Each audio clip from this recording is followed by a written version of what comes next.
आज के online class में आपका स्वागत है। कक्षा 10 पीछे कुछ आपका छूटा हुआ था, जैसे उदासीनीकरण अभिक्रिया किसे कहते हैं, लवण क्या है, ये दो पार्ट आपका छूटा हुआ है। तो जैसे आपका उदासीनीकरण अभिक्रिया को हम इंग्लिश में न्यूट्रलाइजेशन रिएक्शन कहते हैं। देखिए, जब हम अम्ल और क्षार और क्षारक को जब हम आपस में मिलाते हैं तो आपका लवण और जल बनता है। यहाँ पे जो आपका प्रोडक्ट बनता है न तो वो अम्लीय होता है और न ही वो क्षारीय होता है। यानी यहाँ पर अम्ल और क्षार दोनों विलुप्त हो जाता है, अर्थात कह सकते हैं कि दोनों का प्रभाव क्या हो जाता है, आपका खत्म हो जाता है। और यहाँ पे लिटमस पेपर का पर कोई प्रभाव नहीं पड़ता है।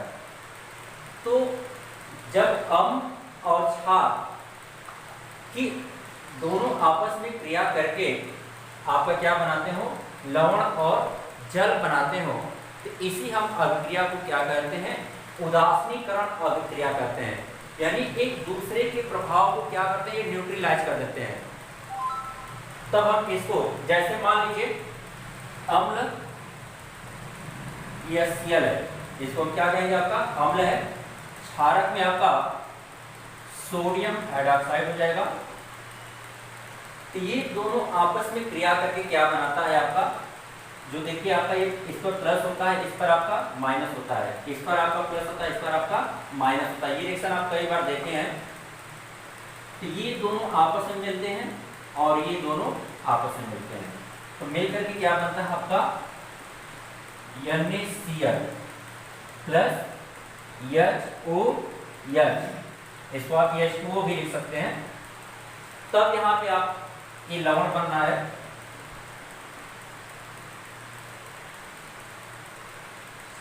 तो इस तरह से जब अभिक्रिया होती है तो हम इसको क्या कहते हैं, उदासीनीकरण अभिक्रिया। फिर से इसकी एक बार परिभाषा देखेंगे। अम्ल तथा क्षारक के बीच परस्पर अभिक्रिया के परिणाम स्वरूप लवण तथा जल बनने की क्रिया उदासीनीकरण अभिक्रिया कहलाती है। यहाँ पे आपका ये क्या होगा, इक्वल सोल्यूशन होगा। एक क्यूब आप लिखेंगे यहाँ पे, और यहाँ भी आपका इक्वल सोल्यूशन ही बनेगा और ये आपका लिक्विड बनेगा। आगे है आपका लवण, आगे आपका सार यानी लवण है। देखिए यहाँ भी आपका जब जो पीछे बताया आपको उदासीनीकरण अभिक्रिया, वही सेम प्रोसेस यहाँ भी होता है। देखिए जो पीछे आपको उदासीनीकरण अभिक्रिया बताए हैं, वह उदासीनीकरण अभिक्रिया के फलस्वरूप आपका ऊष्मा उत्सर्जित होती है। यानी आप कह सकते हैं ऊष्मा क्षेपी अभिक्रिया होती है। यानी जो अम्ल और क्षार आपस में क्रिया करके जो उदासीनीकरण अभिक्रिया होती है, वह आपका ऊष्मा क्षेपी अभिक्रिया होती है, यानी उसमें ऊष्मा उत्सर्जित होती है। तो आपसे यह भी प्रश्न पूछा जा सकता है कि उदासीनीकरण ऊष्मा किसे कहते हैं।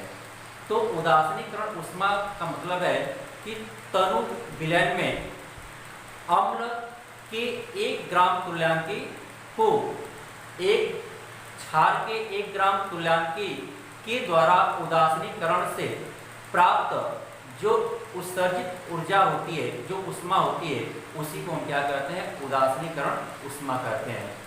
आगे आपका लवण। तो देखिए लवण में क्या होता है, इसमें भी आपका जब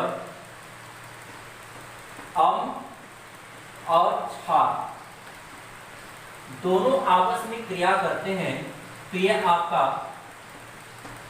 लवण और जल बनाते हैं। यानी अम्ल और क्षार दोनों मिलकर के एक दूसरे के प्रभाव को क्या कर देते हैं, विलुप्त कर देते हैं, यानी न्यूट्रलाइज कर देते हैं। और न्यूट्रलाइज करके आपका क्या बनाते हैं, लवण और जल बनाते हैं। और लवण और जल जब बनता है तो हम उसको पीछे क्या कहते हैं, उदासीनीकरण अभिक्रिया कहते हैं। तो इसका परिभाषा क्या होगा कि किसी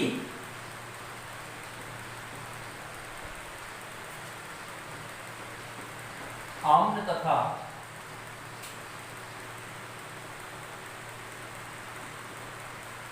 क्षार के उदासीनीकरण से प्राप्त आयनिक ठोस को लवण कहते हैं।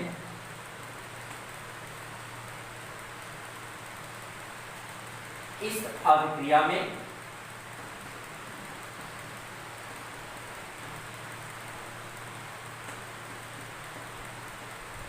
लवण तथा जल बनते हैं।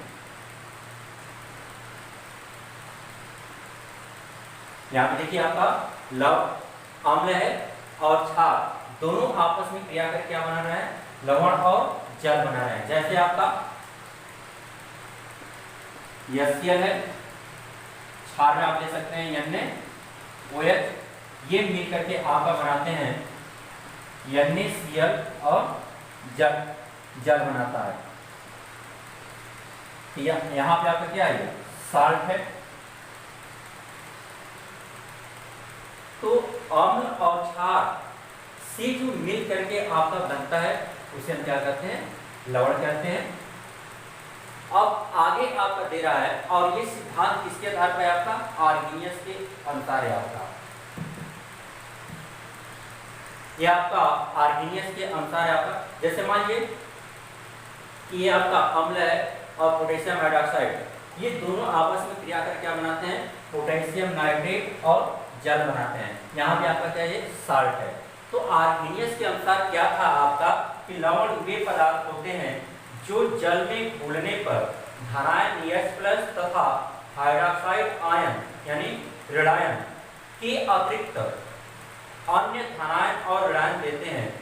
जैसे आपका है, मान लीजिए NaCl है,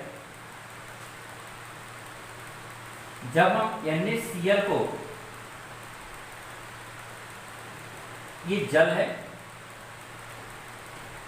इसमें हम घोलेंगे NaCl को, Na+ और Cl- में क्या करेगा, ये टूट जाएगा। तो यहाँ पे देखिए आपका कि H+ और OH- के अलावा किसमें टूट रहा है, Na+ और Cl- में, यानी अन्य अतिरिक्त धनायन और ऋणायन में क्या कर रहा है, ये टूट रहा है। तो जो आपका धनात्मक भाग होता है, जो धनात्मक भाग होता है उसे हम कहते हैं